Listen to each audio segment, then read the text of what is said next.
It was October 2021, in the small college town of Asheville, North Carolina. Three friends, Daniel, Mark, and Hannah, were celebrating the end of midterms.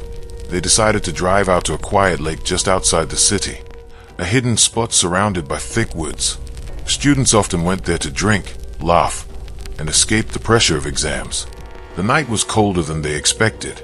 Leaves rustled under their boots as they carried bags of snacks and drinks down the narrow trail. The lake shimmered faintly under the pale moonlight. It was quiet, almost too quiet. They set up near the water's edge, opened a few bottles, and started telling stories. The kind of carefree laughter that only comes when you're young and far away from responsibility. But slowly, the atmosphere began to shift. Daniel noticed it first, a crunch in the woods, like a heavy foot snapping a branch. He froze, staring into the trees. "Did you hear that?" he whispered. Mark laughed it off. "Probably a day. Relax." But Daniel wasn't convinced. Minutes passed. Then Hannah heard it too. The sound of footsteps circling them. Slow, deliberate, always just out of sight. Every time they turned their flashlights toward the sound, nothing. Just trees swaying in the night breeze. The laughter faded. Unease spread between them. They huddled closer to the fire they had made, speaking in quieter tones now. Even Mark, who had brushed it off earlier, kept glancing nervously into the dark. Another branch snapped. Closer this time. The sound of leaves being dragged. Daniel gripped his flashlight tighter and called out, "Who's there?" No answer. Only silence. Then a small rock flew from the woods and landed near their feet. Hannah jumped up, her face pale. "That's not an animal," she whispered. The friends looked at each other, panic setting in. Someone was out there, watching them. Mark tried to sound brave. "Maybe it's just another group of students messing with us." But even he didn't believe his own words. The forest felt alive now, every shadow moving, every branch creaking like footsteps. The three of them decided to leave. They packed quickly, their hands shaking, eyes darting between the trees.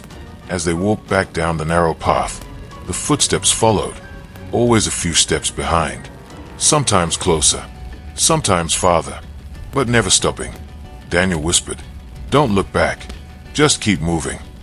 But Hannah couldn't help herself. She turned, and in the glow of the flashlight, she swore she saw a figure standing at the edge of the trail. Tall, motionless, half hidden by the trees. Her breath caught. She didn't scream. She only whispered, "It's watching us." Mark grabbed her arm and pulled her forward. "Run," he said, and they did. But the sound of footsteps never stopped. They followed all the way back to the car. When they finally slammed the doors shut and locked them, silence returned. But none of them dared to look back into the woods, because deep down, they all knew the same thing. Whatever had been following them was still standing there, just waiting. When they finally reached the car, no one said a word. Daniel's hands trembled as he tried to start the engine. The headlights cut through the darkness, revealing only trees, endless, silent trees. For a moment, everything was still. Then, something darted across the beam of light. A shadow, too tall to be human, but too fast to be an animal. Hannah gasped, "Did you see that?" Mark nodded, but didn't speak. Daniel pressed the gas, tires spinning against the date. They sped down the narrow forest road, hearts pounding, eyes fixed on the black trail ahead. No one looked back. No one dared to. When they reached the main road, the car finally slowed. Hannah exhaled shakily.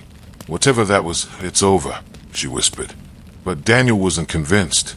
Later that night, they reached campus and went straight to their dorms. Daniel took a shower, trying to wash away the smell of smoke and fear. When he stepped out, his phone buzzed. A new notification. A photo. It showed the three of them sitting beside the lake, laughing. It was taken just hours earlier, but there was something wrong. Behind them, in the background, a figure was standing among the trees. Tall, motionless, watching. Daniel's blood ran cold. He checked the sender. Unknown number. He ran to Mark's room, slammed the door open. Mark was sitting on his bed, pale as chalk. Without saying a word, he held up his own phone. Same picture, same figure. Hannah came running moments later, tears in her eyes. They sent it to me too, she whispered. Her voice trembled. Who took that picture? No one had an answer. They hadn't seen anyone near them all night. Daniel tried to calm everyone down. Maybe it's some sick joke. Someone from campus followed us. But he didn't believe that. None of them did. That night, none of them slept. They kept the lights on, sitting close together in Mark's room, scrolling through their phones, checking doors, checking windows. Every noise made them jump. At 3:14 a.m., Daniel's phone buzzed again. A text. Just 3 words. Asterisk asterisk still watching you. Asterisk asterisk. He dropped the phone instantly. The others gathered around. The same message appeared on both their phones. Still watching you. Hannah whispered, "What does it want?" No one replied. Outside, the wind howled through the trees, but inside, everything felt wrong. The temperature dropped suddenly, their breaths visible in the air. Mark reached for the light switch, but the power went out. Darkness. Total silence. Daniel's heartbeat roared in his ears. He turned on his phone's flashlight. The dim beam cut through the dark, landing on Hannah's face. She was staring behind him, eyes wide, mouth slightly open. Daniel turned slowly. In the reflection of the dorm window, he saw it. A tall, shadowy figure standing in the corner of the room. No face, just darkness. He spun around, nothing there. But the window still showed the reflection. The figure hadn't moved. Daniel's hand shook as he whispered, "You see that, right?" But before anyone could answer, their phones buzzed again. All 3 screens lit up with the same picture. A photo of them in that very moment, sitting in the dark. And behind them, in the photo, the same faceless figure, standing closer this time. No one spoke. The only light in the room came from their phones, all showing the same picture. The 3 of them sitting together, and behind them, that faceless figure, closer than before. Daniel's voice cracked. This is to be some kind of trick. He ran to the door and pulled it open. The hallway was empty. Cold air brushed his face like something had just moved past. Mark grabbed his jacket. "I'm not staying here," he said, his voice shaking. He stormed out, and the others followed. They ran down the stairwell, through the main hall, out into the courtyard. The night was silent, too silent. Their breath steamed in the cold air. No movement, no sound, just the sound of their own heartbeat echoing in their ears. Then Daniel's phone buzzed again. A new photo. This one was taken outside. It showed the 3 of them standing exactly where they were, in that same courtyard. Mark dropped his phone. "This isn't possible," he whispered. Hannah began to cry, her voice trembling. "It's playing with us, like it knows every move we make."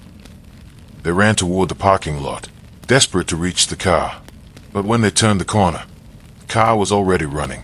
Headlights on, keys still in the ignition, as if someone had been waiting for them. Daniel froze.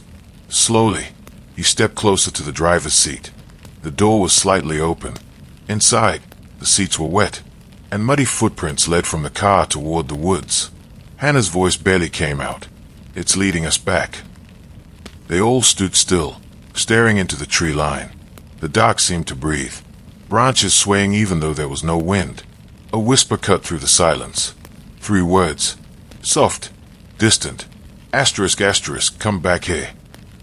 Asterisk asterisk. Hannah screamed. Daniel grabbed her hand, and they ran. Back toward campus, across the field, through the dorm gates, not looking back once. When they finally reached the dorm building, the lights were flickering. The front doors creaked open as they approached. Inside, the hallway was empty. They locked themselves inside Daniel's room, shaking, gasping for air.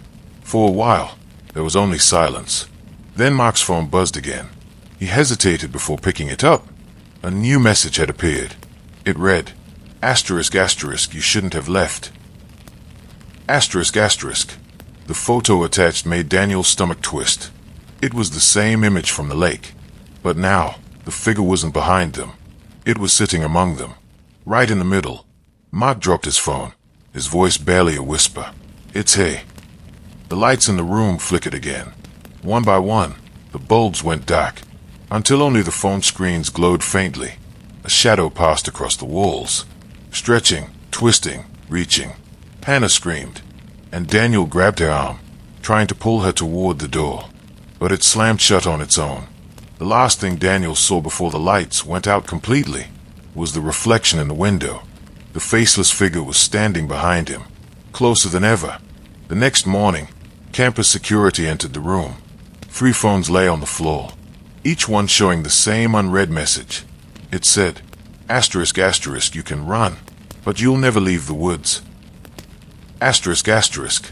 And since that night, no one goes near the lake after dark, because sometimes, when the wind is still, you can still hear 3 faint voices whispering from the trees. Don't look back. If you're still watching, and you felt the chills, subscribe for more true horror stories, because the next one might happen to you.